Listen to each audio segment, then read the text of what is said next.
Hey, and welcome to another episode of Just Another Evan Podcast. I am your host.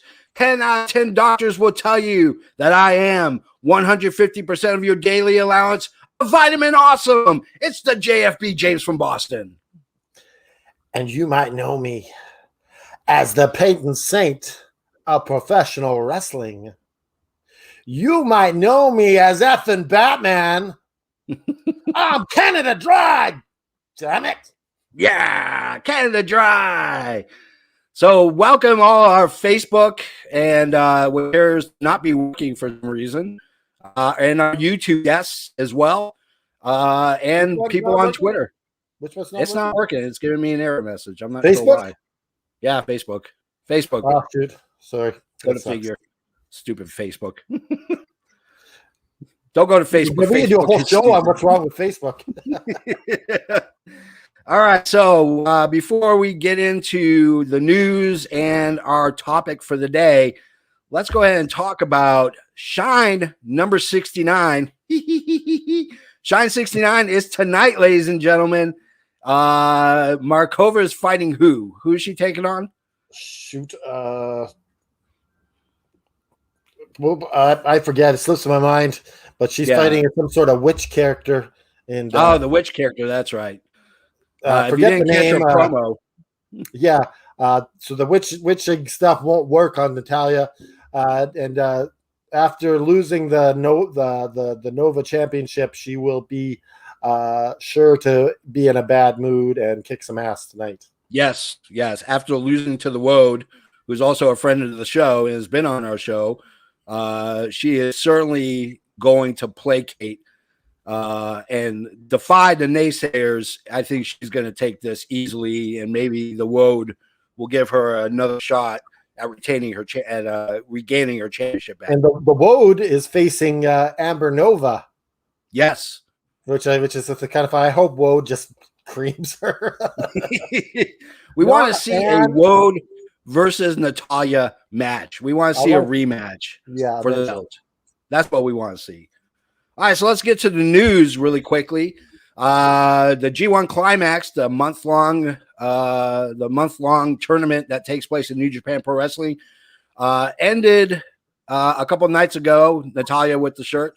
It ended a couple nights ago. We have a winner. Kazuchika Okada beat Kota Ibushi after Kota Ibushi got injured, and they had to call the match about halfway through. So congratulations to Okada, who then proceeded to say that this isn't the last time that me and Kota Ibushi are going to fight, and maybe possibly for that briefcase to cash in on the IWGP Championship at their New Year's, their big New Year's show. Would be a killer show. That's exciting. I hope that I can see that match.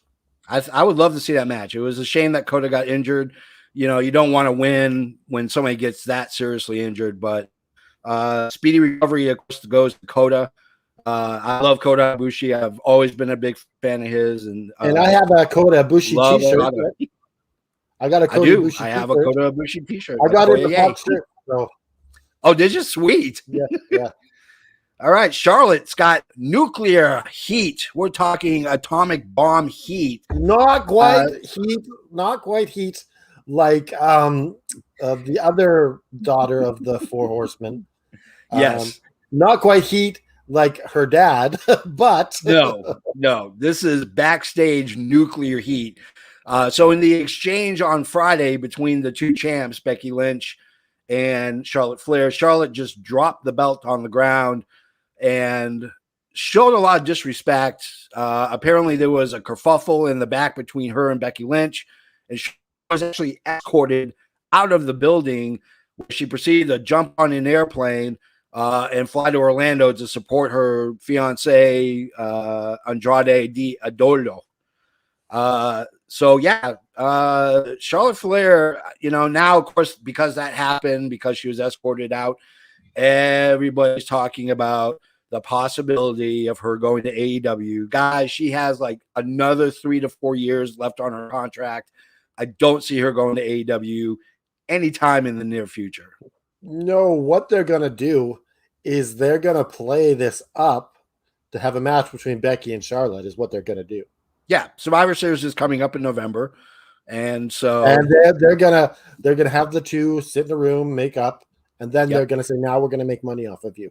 Yeah, now you're the two big horses in this thoroughbreds, so we're gonna go ahead and knock it out.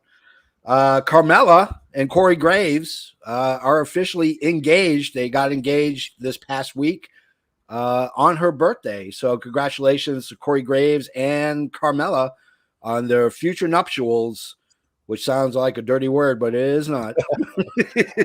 Just want to touch on that Charlotte thing. It just crossed my mind. Charlotte and Becky.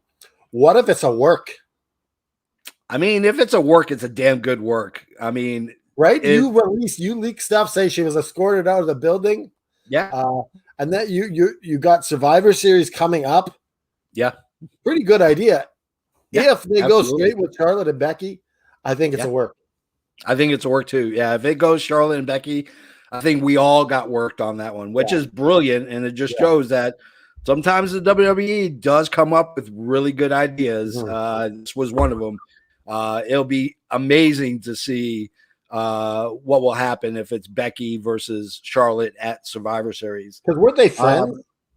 Nah, I don't know if they're friends. I know they're part of the four horsewomen. They are part of the four horsewomen, but I from what I've heard, there's a lot of animosity between the two of them, especially now that Becky's the man and she's kind of stepped up quite a bit in the ranks. So, I mean, who knows?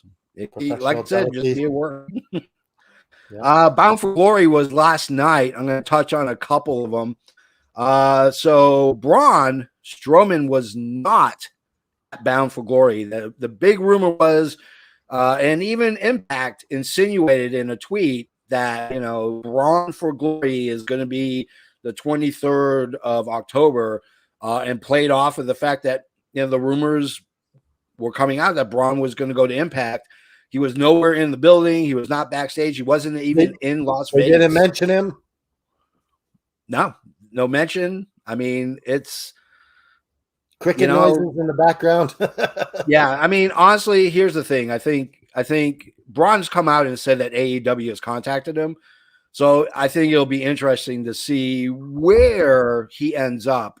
He could end up back in WWE. He could end up back in WWE. Samoa Joe went back, so there's a good chance. But I like Braun and Impact. I think Braun and Impact is a real stout move for them. So where would be cool for Braun?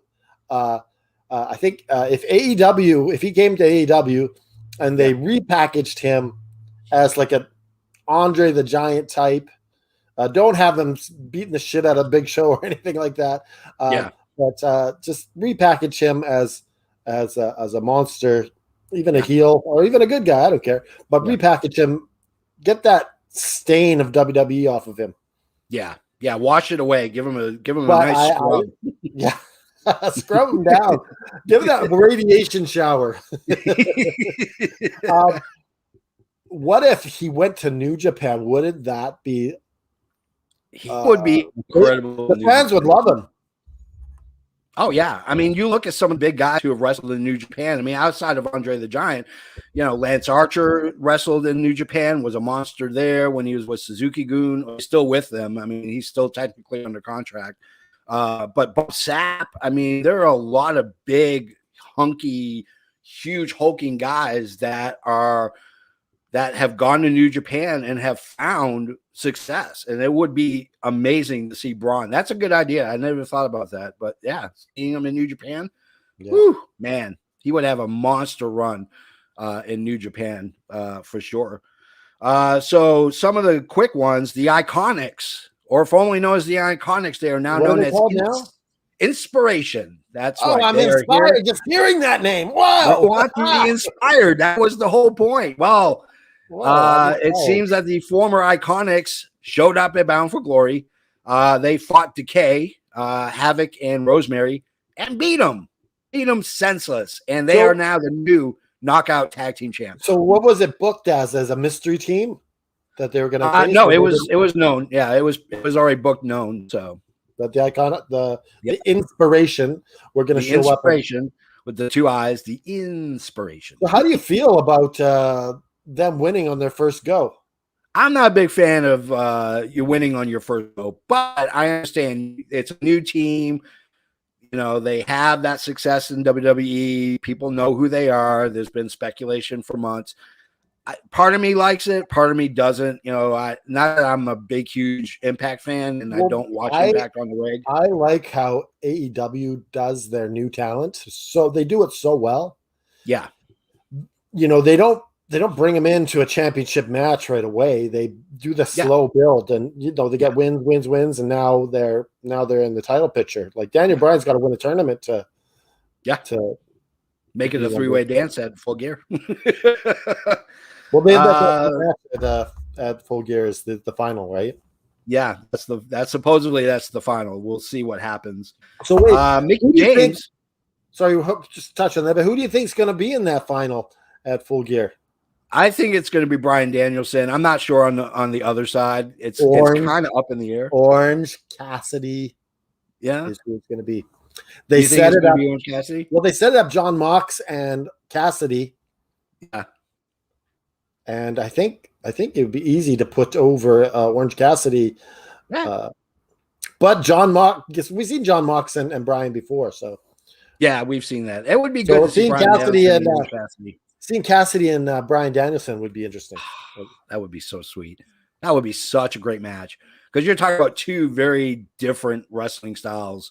You know, and that's the thing. I mean, people when they think of Orange Cassidy, they think of the hands in the pants, and they think about the glasses and the. He's a good wrestler. He's a really good wrestler. He is a really, really good wrestler. And it's such a dynamic style that he has. Yeah. You know, and he's got a way better Superman punch than Roman Reigns does. The orange punch, I love that way better than the Superman punch. Is it the orange punch or is it the beach break? What's it called? I think it's the orange punch. They're calling it the beach break for, I don't know. I think it depends on who's calling. On to Mickie James. Mickie James beat Deonna Purrazzo at Impact Bound for Glory. She is the new Knockouts champion. This is her 4th reign. I am a huge Deonna Purrazzo fan. She's from the Northeast. She's from Rhode Island. Everyone's from the Northeast. Everybody's from the Northeast, but she is just dynamic. I don't know her contract status. I don't know if this is a way to let her out of her contract or if she's going to leave. But Mickie James is still in fighting shape. She looked really good in the match. She looked fantastic. You know, there's a little, kerfuffle here and there. I love this working relationship between NWA and Impact and not so much AEW anymore. That seems to be closing. That seems to be closing as apparent by the main event. So Moose in the Call Your Shot tournament won, which means that he got the chance to call his shot for a title championship. And that was earlier in the night. Josh Alexander, the great Canadian Josh Alexander, beat Christian Cage for the Impact World Heavyweight Championship and then lost it because Moose called his shot right down the same show. Moose, so is that like a Money in the Bank cash-in sort of thing? It's like a Money in the Bank, yeah. It's exactly like Money in the Bank. And he speared him and pinned him, and now Moose is the new the new Impact World's Heavyweight Championship. So yeah, Bound for Glory actually was not bad. It was well worth, that's their big show next to Slammiversary, and Bound for Glory always is a great show. And this one was no exception. It was a fantastic show. It was worth the money spent to watch it. And then our last, we got 2 more things, AEW wise. So Lance Archer got hurt, and when landed on his head, I don't know the seriousness of the injury. They're not really revealing. I'm sure he's got a stinger at least. At first, I thought it was a work, and then yeah. I mean, that was a hard hit to the head. I mean, he landed directly on his head. I'll have to take another look at that to see how that went down. Yeah. Because if that was a work, that's a good way to get Kingston to win. But that is a good way to get Kingston to win. Absolutely. I mean, we don't know if Archer was booked to lose anyways, but you know, you don't want to see. You don't want to see guys get hurt like that. I mean, that's a career-ending injury. I mean, it's you got to protect the head, man. You got to protect the head. I mean, look at Stone Cold. Yeah, I mean, look at Stone Cold. Look at Bryan Danielson. You know, look at a lot of guys. TJ, for example, who had to retire because of neck and head injuries. I mean, you don't want to see it. And we got another card for Full Gear. Britt Baker will defend her belt against Tay Conti at Full Gear. So I don't know about this. Nothing against Tay Conti as a wrestler. I just don't think she's got enough in ring time to be considered to be a formidable opponent for. Yeah, if you have some money to put on a bet in Vegas, put $1,000 on Britt Baker. And it's got to be coming out like 2-1 or 3-1, so you can make some serious. You can make a little bit of money just because she's gonna win. Yeah, I might cash in some of my crypto. God. I might cash in some of my cryptocurrency and put it on Britt to win. But again, this is AEW, so who knows? I mean, sometimes they are so unpredictable on what happens. It would not surprise me if Tay Conti. Okay, so prediction here, and this is the perfect. I didn't even think about this. The perfect person to hold that TBS women's title is Chris Statlander. I agree. Yeah, I agree. Is she in the tournament? Yeah, she is. Okay, she's the perfect person to win. Yeah, I'm really surprised Ruby Soho was in it. I thought they would keep Ruby going for the main title with Britt Baker's title, but they get as soon as they're eliminated out of the tournament, then they can go back in the mix, right? But yeah, absolutely. But Chris Statlander is the perfect person to win that. She's got 2 title shots at the main title. Give her this belt. She's got that perfect persona. Mm-hmm. She's a upright, good standing human or alien. Not from this world. Humanoid character. She's a great technician wrestler. She plays the character well. I mean, she plays a really bizarre person and she does it really well. And you don't get that with a lot of people. And everyone knows I'm a big Chris Statlander fan. I think she's the best in AEW right now. I don't care. I agree. I wouldn't argue with that. I think she's one. I think she's tops right now. I think nobody is wrestling better than her. So let's get to the auditory orgasm, if you will.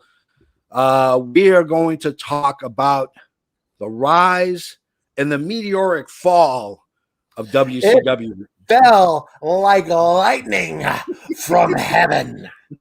The higher they rise, the harder they fall, ladies and gentlemen. It was a fall. So before we get into before we get into the fall of WCW, because that's the main sticking point for this podcast, we're going to talk really quickly about the rise of WCW, a little bit about their history. You can't talk about WCW without talking about the rise.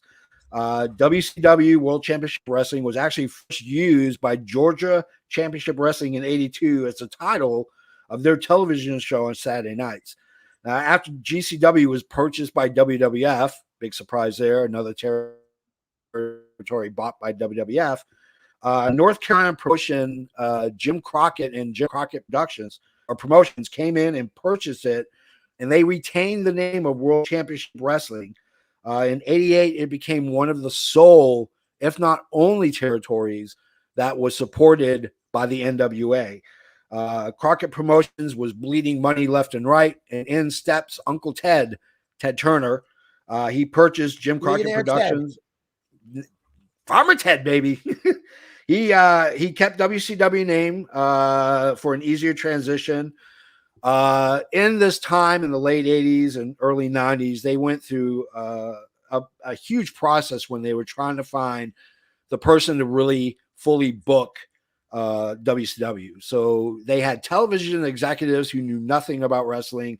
And then you would have guys like Dusty or Kevin Sullivan who had that mentality, if you will, of the old territories. And so what they wanted to find was somebody who had both, who knew television, who knew booking, and who knew wrestling.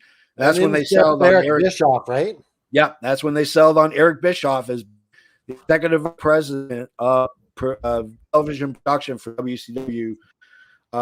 In this time, Eric Bischoff, and he cut his teeth in the AWA with Vern Gagne, so he knew how television worked. He knew how wrestling worked. So it wasn't like he was just WWE. Yeah, he even had a tryout. You could watch it on YouTube. It's actually quite humorous.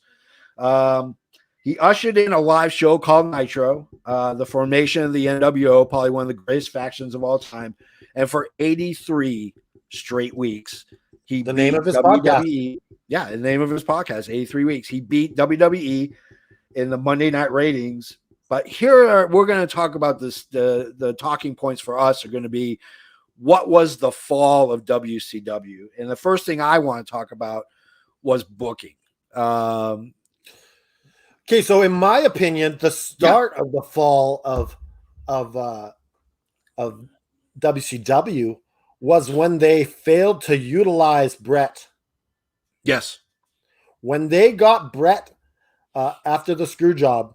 Yeah. They didn't use him for wasn't it almost months? They didn't use him properly. He came in as a ref. Yeah. Special referee. Hogan and no, was it Bischoff and Sting? No, who was it? Bischoff Flair. No, I think it was NWO versus somebody. It was Bischoff and someone. Yeah. Maybe it was Bischoff and Flair, because I remember him saying win if you can. But I'm calling this thing straight down the middle. And look who's on the show!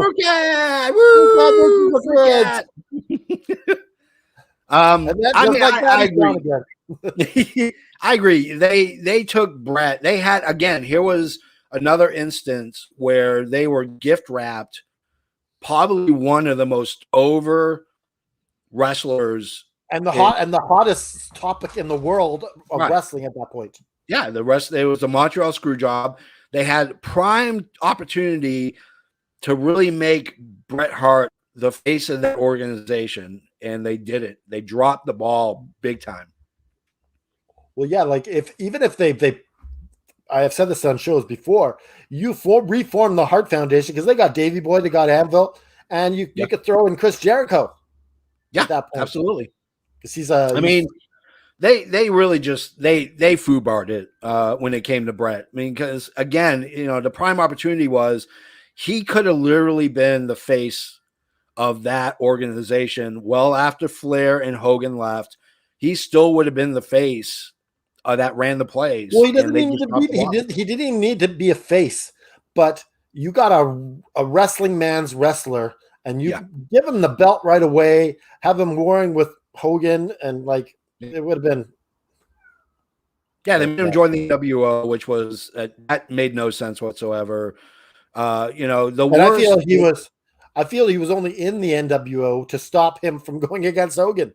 Yeah, and then the worst thing was putting him in a match with Goldberg, which essentially ended Brett's career. It ended his career. That kick to the head.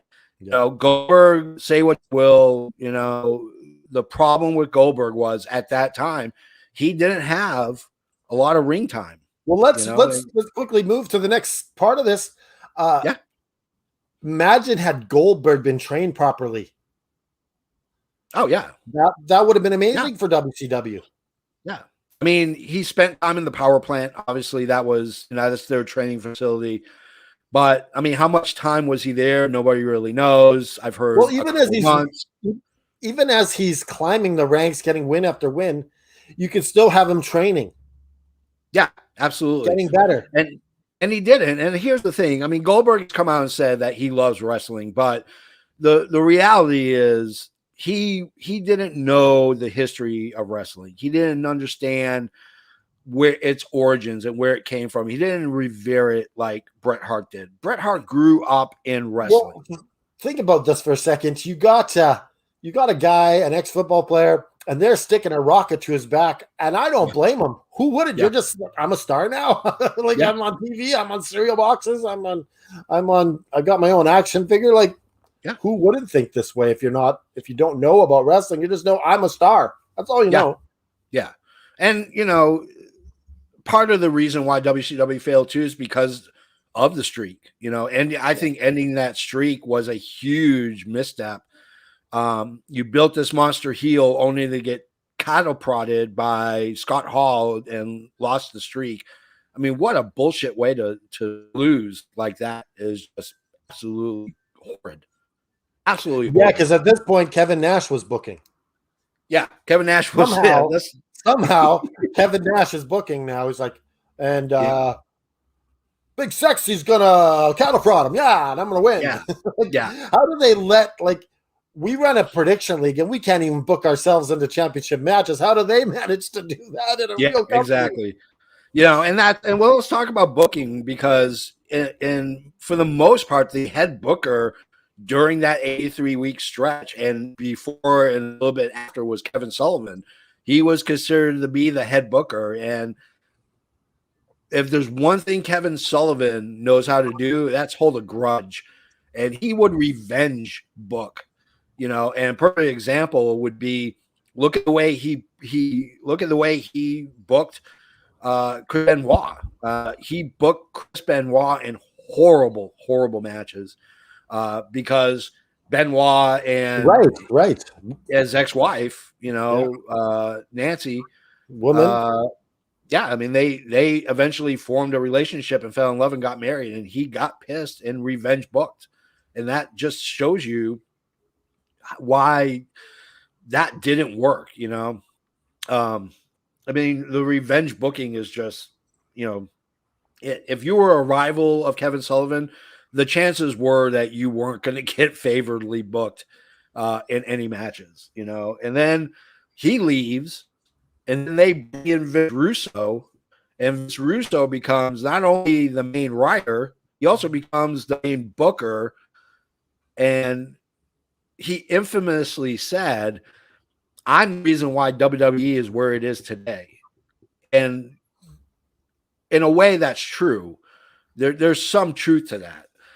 But what he doesn't talk about and what people don't realize is that while he's coming up with these crazy and insane, programs and insane storylines and booking in WWE, he's got people like Bruce Pritchard, Terry Taylor, and Vince McMahon, Jerry Briscoe, and Pat Patterson to kind of tamp it down so he doesn't go nuts. Let me just say this. Vince Russo, when he came in, he was a breath of fresh air to WCW because he was giving guys like Prince Iaukea gimmicks, and he was giving people gimmicks that instead of just spitting bland names, he was giving them gimmicks.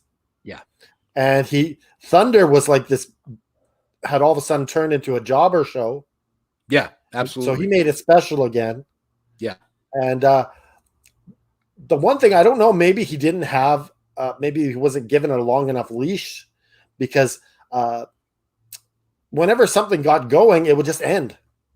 See, I think it's the opposite. I think the problem was he was given too much of a leash. There was no one there to corral him in. I see what you're saying, but you know what I mean? Like, you'd have all of a sudden you'd have the No Limit Soldiers, and they were on, and you're like, oh, this is cool. Then next week, what happened to them? And they don't even say why. Yeah.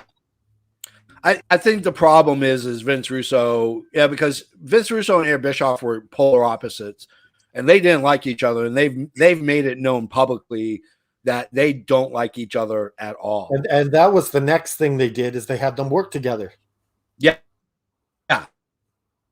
And then Bischoff got fired, came back, and then he left, and that was part of the problem was, when you're talking about leadership, Eric Bischoff, regardless of who he was on screen, he was the executive vice president of production for WCW for Turner Sports. That was his job. And when the ratings started going the other way, they made the decision to get rid of Eric Bischoff and fire him. And, and you know what, talking about booking still, too many chiefs too many cooks in the kitchen. Oh yeah. Like, if you stuck with one guy, let him go with it and let him But then all of a sudden this other guy's coming in and then he changes it. It's like, for the fan, it's horrible because you're not sticking with that guy's stories. You're changing it and not explaining why. And there's no consistency in the storytelling, Yeah. And, that was a big, huge thing. But, a lot of it too was, creative control, and regardless of what Bischoff and what Russo could do, guys like Hall, Nash, Hogan, all had a say in the storylines and their characters. That was written in their contracts. You can find those contracts online. It's ridiculous how much power he gave them. Do you remember when Bret Hart drove Goldberg to the desert? I do remember that, yeah. And hitting with the shovel and threw him in the grave. Yep. And then nothing happened with it. It was like, well, what's going on with this? And then same when Bret Hart came to the ring, hit Hulk Hogan with the chair. Like, oh, what's going to happen with this? And nothing. And that was that's the perfect example. Stars, right? Your big stars had way too much creative control.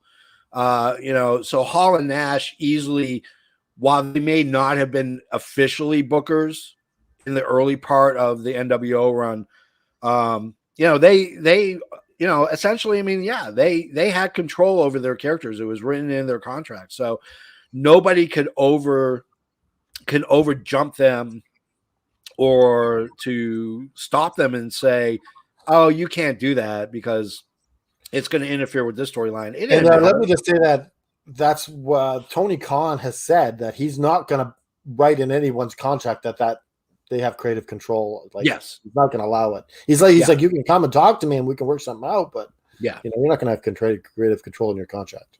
Right. That's the same WWE. The buck stops with Vince, and the AEW, the buck stops with, the buck essentially stops with Tony Khan, because they're the ones who are fronting money to make this happen, and in WCW, you didn't have one specific owner, you had Ted Turner, but Ted Turner wanted to get into a pissing match with Vince McMahon. The infamous story is that after he bought WCW, he called Vince and said, "Hey, guess what, Vince? I own a wrestling company." And Vince said, "Well, that's great. I'm in the wrestling business," is what he said. Yeah, I'm in the wrestling business. He goes, "Great. I'm not. I'm in the entertainment business." And that was Ted Turner, and that's why he dumped hundreds of millions of dollars into WCW, is to go ahead and get into a pissing contest with another billionaire in the form of Vince McMahon. And let's talk about the merger. That's what really, really killed WCW, is that merger. Oh, the merger with AOL Time Warner. Because the problem was because billionaire Ted is now out of the picture, right? Yeah. He sells the company. He sells TBS, Turner Sports, everything. The AOL Time Warner. And while he gets a seat on the board, which is absolutely fantastic, he gets no say whatsoever. And AOL Time Warner looked at pro wrestling and said, this doesn't fit what we are looking to do. This doesn't fit our look and our feel and who we're trying to go after. And the numbers are fading, so why would they keep it? And they essentially did everything they could to make it fail. And you're talking about millions upon millions of dollars that they were losing. And when you're a big corporation like AOL Time Warner, and you're hemorrhaging funds, you're going to do everything in your power to plug that hole. And unfortunately, it was getting rid of McMahon, or getting rid of Bischoff, not getting into a pissing contest with McMahon, and just scale down the production as much as you possibly can. And they didn't really do that very much with the talent, even, because they all had guaranteed contracts. So what can you do? Yeah, and that was the thing. When eventually AOL Time Warner sold off WCW to WWE, all these wrestlers, everybody was like, well, why are we not seeing Goldberg and Hogan and Bret Hart? And they're all home because they all had guaranteed contracts. Well, not Bret. Yeah, not Bret. Bret out of that because from Goldberg, because he was fired because he couldn't wrestle. Yeah, but when you're, Hogan, Hall, Nash, Goldberg, none of these guys had to wrestle because they all had guaranteed contracts, which means they could just sit at home and collect. And that's exactly what they did. They're not dumb. You know, well, I wouldn't go wrestle. No. Like, how much money am I getting? No, thanks. Yeah, no, thank you. I'll go ahead and I'll sit at home in my beach house, lighting cigars with $20 bills. That's how rich these guys were. Yeah, I mean, you know, almost all A-level talent had multi-million-dollar contracts, you know, and that was a huge, you know, because that back then it was not heard of. It was unheard of to have a wrestler get a guaranteed contract, you know, and you know, so WWE couldn't afford it. I mean, we know the story about Brett and Vince McMahon telling him, "I can't afford to pay you anymore. Yeah. If you can get that deal with WCW, take it." And of course, he went to WCW. You know, Hall, Nash, Macho Man. I mean, there were a lot of wrestlers that didn't get, you know, that WWE could barely pay. Early on in the war, I think a major turning point, or minor turning point, was when Eric Bischoff leaked that Mick Foley was going to win the world title for WWE. Yeah, let's talk about that, because it's not the for only time he's done that. You know, they leaked results of Raw because at that time, most of the Raw was taped ahead of time. Yeah. They would tape it 2 weeks, 3 weeks in advance. And when you're telling everybody, hey, guess what? Mick Foley's going to be the new heavyweight champion, you're going to turn over to WWE to see it happen. Especially when you always doing Fugazi fishes. You got me using that word now. You know, at that time when that happened, I was an avid WCW fan. I didn't watch WWE as much. I would tape WWE and watch WCW live, and I would go back and watch WWE. But when the minute that Bischoff said Mick Foley is your new champion, I actually switched the channel and watched Raw. And when he said you're a prime candidate. It was an hour before that match even happened. Well, here in Canada, it was shown at a different time, so we didn't have that head-to-head channel changing here. But like prime candidate, you a hardcore WCW fan changed the channel. Yeah. And how many people changed the channel and didn't change back? Hundreds of thousands. And, you know, Bischoff has said on his podcast, he said in interviews before that he regretted doing that, you know, because regretting because hindsight is 2020. Duh. Exactly.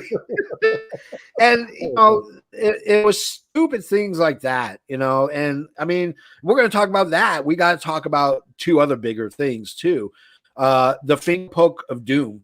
Oh man, what a horrible! You know, this is a Russo book. Was that a Russo booking? It was a booking for Russo. So essentially what happened was it was Hogan versus Kevin Nash for the WCW heavyweight champion gold. And Kevin Nash walked up and they got face to face. Hogan poked him in the chest. Nash fell down. Hogan pinned him. Hogan's the champ. And they reform again the NWO, because at this time the NWO was splintered, you know, into two different factions. So, well, now you made the Wolfpack the main group, and you made the Black and White the Jobbers.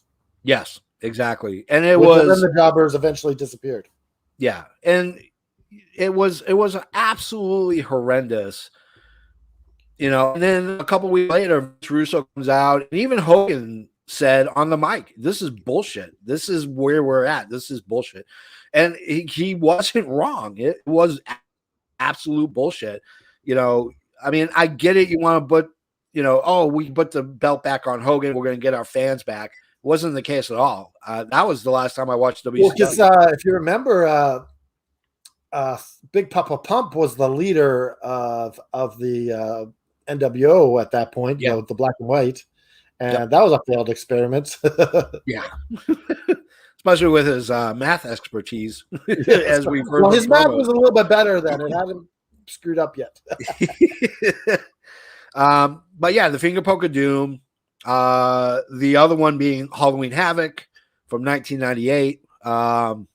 Is that the the Hogan Warrior match? That was the Hogan Warrior match, yes. But that wasn't the main event. The main event was Goldberg versus Hogan. Oh no, it was Goldberg versus somebody for the title. And here's the thing, when you're dealing with pay-per-view, okay, you're buying an allotted amount of time. Yeah. So if you think that your pay-per-view is going to last 3 hours, that's what you buy from the pay-per-view companies. Yeah. You say, here's the slot. It's going to be 3 hours. Right. It went off the air without an ending, right? The air. And they refunded hundreds of thousands of people's money. And they had to do the match. They had to show the match on Nitro, which wasn't the first time they showed a heavyweight championship match on Nitro. But they had to show the rest of the match on Nitro because people were pissed, because Bischoff thought arrogantly, oh, if we go over, they're going to keep it on because we're still going. That's not how the pay-per-view companies work at all. Yeah, that was a major blunder. Talk about another somewhat of a blunder is having Goldberg beat Hogan 1 week later, no build for the title. Yeah, exactly. In the Georgia Dome, nonetheless. Yeah, why not build this up for a pay-per-view? Yeah, they had 60,000 people at the Georgia Dome. It was one of the largest televised crowds in wrestling TV history to watch Goldberg beat Hogan for the belt. And when you think about, okay, here's what they're going to get on the gate. They get a percentage, and then the Georgia Dome gets a percentage. You think about the advertising. You think about the money that they're going to kind of get in from a televised TV episode versus $60 on a pay-per-view. Doesn't make sense. They would have made way more money on a pay-per-view than they would have doing it. Yeah, they could have done it in the Georgia Dome again. Put in the Georgia Dome. Put it off for the pay-per-view. Yeah, it was absolutely, and it was like no time. They announced it the week before. You got a week to promote this. Yeah. Yeah, and then 1 week to and you don't have internet. The internet. You had internet. Yeah, internet, but it wasn't super mainstream yet. Yeah, it wasn't as mainstream. You didn't have the opportunity. You went to WCW.com, and it took 2 minutes to load. You didn't. Yeah, and you didn't have Instagram. You didn't have Facebook. You didn't have Twitter. You didn't have these social media sites where you had your own. You had your own profile and you could promote like AEW does, or done it on YouTube, or you didn't have that. And essentially what they did was they gave millions upon millions of dollars free to fans to watch Nitro because they were losing in the war. I don't know if this still happens, but if you type in WCW.com, it'll take you right to the WWE website. It does, yes. But there's a really cool thing called the Wayback Machine. It's the Internet Archives, and if you go there, you can actually check out WCW's website. You can see WWE's original website from the 90s. It's pretty interesting to see. What is it called? Wayback Machine? Yeah, it's called the Internet Archives. There's a couple of companies that do it, but the Internet Archives, and you can go back. That's how you can find stuff that's been tweeted and then deleted. It's archived automatically. So I'll have to check that out. It's interesting. Yeah, just because you post something and delete it doesn't mean it's gone forever, ladies and gentlemen. So careful out there, people, what you put on the internet, because if you delete it, someone, especially if you're famous like me and JFB. Watch what we say. For me, one of the big reasons why they failed was one of them is mishandling Ric Flair. Bischoff did not like Ric Flair when he came in, and regardless of what's happening with Ric Flair now, when you're dealing with the 90s Ric Flair and the early 2000s Ric Flair, you're dealing with wrestling royalty. Essentially, that man was a made man, and Bischoff did anything and everything he could do to castrate one of the top guys in wrestling. I mean, he put him in the storylines. Ric Flair as the president of WCW, booking himself into championship matches and winning the gold. Yeah. That made him look really bad. Yes. Yeah. And it didn't help either that, Bischoff fired Ric Flair. Bischoff was supposed to be on Thunder to cut a promo. He said, "Oh, I asked for it off because my son is wrestling in an AAU tournament, and I want to be there." And Bischoff said, "Sure." And then FedExed a termination notice to him, which apparently Bischoff is very famous for FedExing stuff to people. But fired Ric Flair because of that. And you know what's interesting is that why didn't WWE capitalize on Flair then? That would have been golden. That would have been, yeah. Like why did WCW even get a chance to sign him back? I think because, in all honesty, Ric Flair, even though he wrestled at WWE before he went back to WCW when Bischoff took off, WCW has always been his home. It's you got to wonder if they called. If WWE called, you got to wonder about that. Yeah, realistically, it's the territory mentality. Yeah. WCW always treated him well. Whether it was NWA or WCW, they always booked him right. They always booked him as the champ. They always booked him as being over. Do you remember when the Radicals showed up on Raw? Yeah, Flair was showing back up at WCW. Yep. For the reformation of the Four Horsemen. Yep, absolutely. And it's Bischoff. Bischoff at that point was sweating. You had people jumping ship from WCW to WWE. Now you have the reverse of what was happening when you took over. Have guys jumping ship to leave WCW to go to WWE. Jericho. The Radicals. You had all these really decent names, and that was a big thing too. Was WCW at one time was home of the cruiserweights. Like if you were a small high flyer, WCW outside of ECW, WCW was the place to be, and they de-evaluated that. Yeah, that was the thing. It's like you had these cruiserweight matches, and they're putting on a hell of a show. But you're no selling them. Absolutely. Yeah. And, talking about the NWO and Hulk Hogan in the middle of their match, Yeah. It sucked because you had guys like Chris Jericho who had 4 or 5 minute matches that shouldn't have had 4 or 5 minute matches.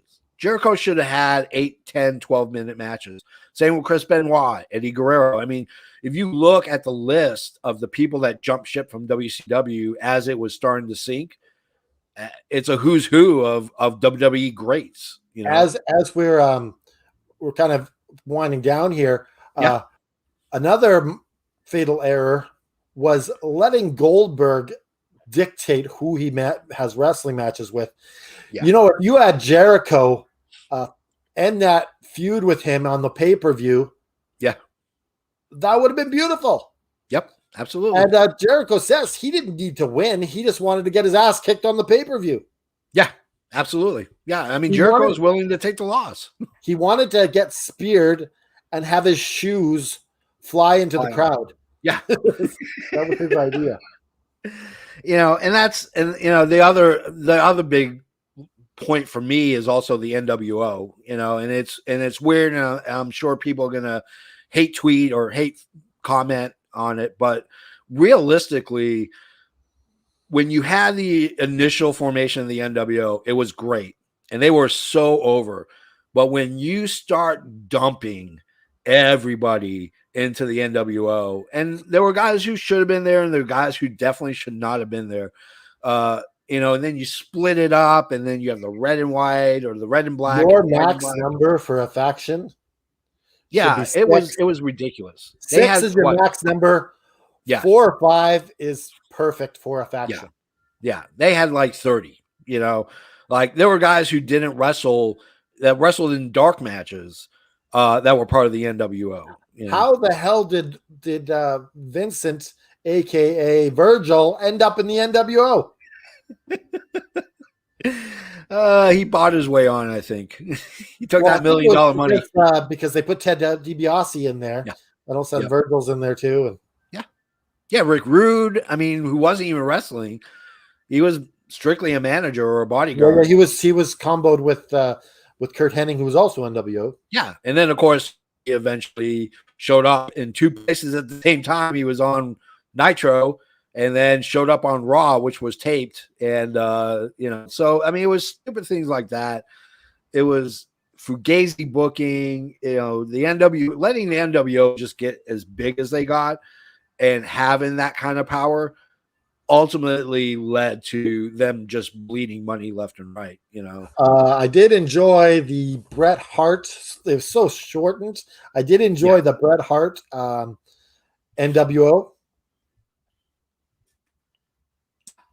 Absolutely. It was a pretty decent, I mean, it was weird seeing Bret with the NWO, but he was the leader when he had the belt.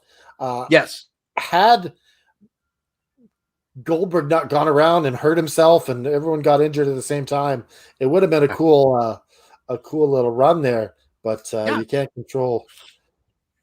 Like Bret got hurt. I think Goldberg got hurt because he punched the window of a, Yeah. So. He punched a legit glass, not work glass. He punched shoot glass, which you almost wonder if Goldberg hurt everyone in the NWO because he wasn't safe. That man, still to this day, he can't wrestle. He's a great looking guy if you're looking for a big body, and if you want just 3 or 4 moves, but he's for his age, he's in hell of a good shape. Oh, he's in great shape. I'm sure he's gassed. How old is he? 50, 60 almost? I think he's in his 50s. But he's on the gas. He's got to be on the gas. I hate to say it, but he's got to be on the gas because I'm 50 and I don't look anything like that. And I go run. Well, are you going to the gym like Goldberg? So you bashing your head against lockers? No, unfortunately not. I had to, as financial constraints due to COVID, I had to fire my security team from knocking on doors. Well, I'll be your Ralphus anytime, JFB. Rufus, baby. Yeah. So I think we covered pretty much everything that we wanted to about WCW. Good riddance. I mean, it was one hell of a run.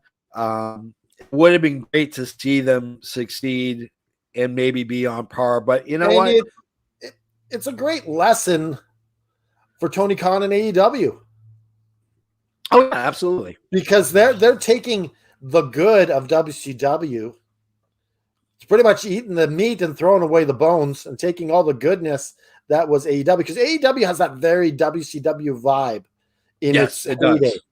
Yeah. It's got that feel. Even the entrance looks very WCW-ish. It does, yeah. The production value, everything feels like WCW, which was why I went to WCW. I was an NWA fan, and I watched the territories when I was a kid, and I watched WWE and I watched WCW when they were kind of burgeoning out, and when they first started with the NWO, I was hooked. And then slowly but surely, it was just stupid thing after stupid thing. And I eventually said, what's going on in WWE? And would flip the channels. And sometimes I would watch Raw live. The only thing I would criticize AEW for is like, how does Tony Khan have time to do all this stuff? I have no idea. He's got a lot. He's working with Fulham, Fulham FC. Yeah. And he's working with the Jaguars. Yep. He's got TonyBet.com. TonyBet.net. And that's new. And AEW. So how is he able to work all this? Like, does he need to have an assistant booker? Like, does he need to get someone else in there? Here's the thing. I think he, despite what the rumor mill is with AEW, I think he relies on his EVPs, Cody, the Bucks, Omega, to really help with running the day-to-day. It could be too, he's like Vince. Vince is notoriously known for only sleeping 5 to 6 hours a night. And that man will call you at 3 o'clock in the morning If you listen to Bruce Pritchard and Something to Wrestle With, he talks about times, even now, where he'll get calls at 3:00 in the morning from Vince, wanting to talk about booking and storylines and this and that. And there's a good chance Tony Khan doesn't sleep. This is his baby, though. The Jaguars. It is his big, old, beautiful baby. Jaguars and Fulham and everything else. Those are kind of his dad. Yeah, you have general managers, you have coaches, you have front office people that can run that day to day. I think he's got his fingers and everything, sort of thing. Yeah, I think he does big picture stuff for Fulham and Jacksonville. I think he's very hands on with AEW. And also a note to Tony Khan, because I know he's a listener of the show. Tony, when you're walking the sidelines at a Jacksonville Jaguars game, don't necessarily have the entire full gear card written out on a piece of paper that people can zoom in and see. That's just a little advice from the JFB. You want to keep that in a folder or a binder that stays closed, so people can't see what you're sketching out. So I think that was leaked on purpose as part of the world. I saw that and I was like, he could have very well just been like, he's very bored at the game. He's like, well, let me see what we got here coming up a full gear. Let me see. Yeah, because God only knows. You have to be a true Jacksonville Jaguar fan. Renz Hickman, by the way, friend of the show. Renz, what is going on with your Jaguars? Holy cow. You have a coach that's groping women at his bar. You have a quarterback that can't toss a ball further than 20 yards. Not saying the Patriots are any better. We're going through a growth spurt right now. We're going through some growing pains, but Roddy Renz Hickman, man, he loves the Jacksonville Jaguars. He loves them. Well, it's funny. I'm kind of a Jaguars fan just because the Khan family owns it. Yeah. And I just want them to win the Super Bowl just so they can get that AEW title. That's the only reason I want them to win. And it's funny because WWE is going to send them a belt. If they ever win a Super Bowl, the WWE will send them a belt. Well, WWE is sending everyone belts, and AEW is not going to send everyone belts because they got a team. Yeah, exactly. I think it's absolutely hilarious. I thought what was really cool, excuse me, was that WWE sent belts to all the gold medal winners from the Olympics, which was a lot. I mean, we had like 30 or 40 gold medals. That's a lot of belts, but they mass produce these things. They have to, at least, Yeah. But yeah, so that's our show, guys. Thank you for tuning in. The big reason why we did WCW is because next week we have a very special guest. We will have none other than Marcus Buff Bagwell on the show. He will be our guest, and we will talk to him about Buff. I'm the stuff, and the girls can't get enough. Yes, I am super excited. We've been bouncing back and forth for the last couple of days. Finally nailed down. He will do next Sunday. I am super excited because just talking to him, he's got two stories. He's got stories growing up before he became a wrestler, and the stories when he became a wrestler. So you're going to get a real in-depth look at, who he was as a person, what got him into wrestling. But you're going to get a lot of the inside stuff, a lot of the inside baseball stuff with WCW and his WWE run and, working on the indies. So we might even get insight into some of the things we talked about today. Yes, absolutely. Yeah. I would love to get his insight about what was happening with WCW as they were kind of flailing around. So on that note, you can watch and subscribe with us on YouTube. You can also see some of the Shine matches that we post with Shine, and we appreciate that they let us keep that up on the YouTube page. It gives them some new audience, some new people, new eyes on their product, because their product is great. I mean, for an indie wrestling promotion. Oh man, the Shine, their commentating is amazing. it was better than the NWA Women's Show. They need to NWA Women's Show. You got to take some notes from Shine. Absolutely. I'm, Women of Wrestling, the WOW is really good. I like Shine a lot better. Overall, it's just good production. You're getting a lot of young talent that are hungry and they're willing to do some crazy. And for a pay-per-view, for $15 isn't bad. Oh yeah, it's for $15, you're getting more than $15. They should be charging $25, $30 for the amount of stuff that you get. Whoa! Don't be jacking the price on us there, JP. I'm just saying, if I was in charge of Shine, I'd be charging $29.99 because that's legitimately what you should be. For $15 is a steal. I feel like you're robbing them. You can find us. You can find us on ProWrestlingTees.com/effing wrestling. We have awesome shirts, including the effing Batman that's behind Canada Dry. We got a tribute shirt to Owen Hart called the Tribute. You name it, we have it. We have some AFW shirts, which is our prediction league. If you want to join the prediction league, just search AFW Prediction League on Facebook. You'll find us. You can come and try to outpredict Canada Dry, the JFB, and see if you got the cojones to do it. I seriously doubt it. You can also find us on Facebook, on Twitter. If you go to our website, fnwrestling.com, you can go down to the very bottom. On the bottom is all our social media links. Check our website out. We put a lot of hard work into it. There's a lot of moving pieces.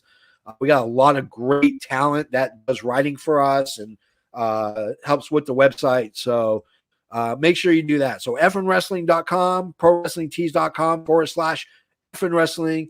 And on that note, has the former WCW heavyweight champion Hulk Hogan gotten in contact with you since last week? Hulk Hogan, no, he hasn't.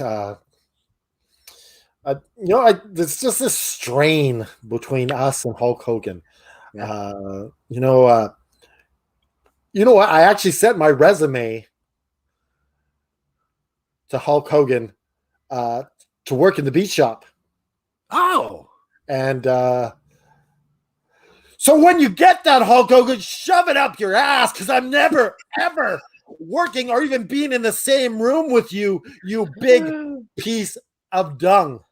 That effing wrestling 28, Hulk Hogan, a big 0, Canada Dry out.